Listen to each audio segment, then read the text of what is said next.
This is the Gingerbread Men and Ladies project, which is available in Fabazine Christmas 2.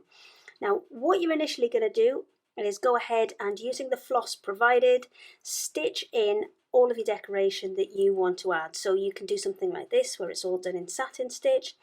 You can do straight stitches, things like a running stitch and a running back stitch or a split stitch. Do whipped running stitch, cross stitch, there's some little star stitches in there as well. And on this one there's a few colonial knots as well. So you can really mix up your stitches. There's loads of videos on our YouTube channel which will take you through lots and lots of different stitches that you could use on here.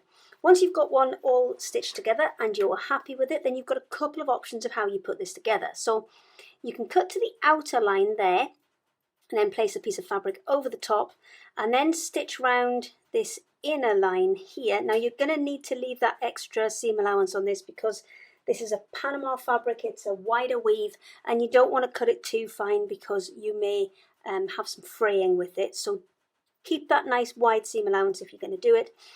But then when you come to turn it right side out, you're going to need to put snips into things like the arms and the legs, any of those places where you've got those little acute angles, just to be able to allow it to turn right side out.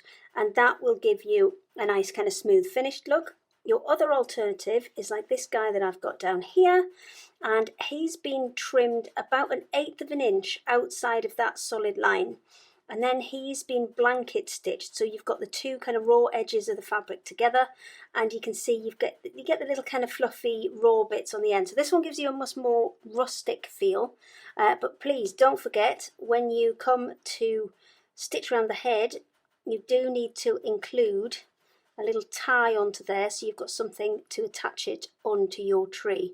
So check out our other videos on our YouTube channel and get stitching.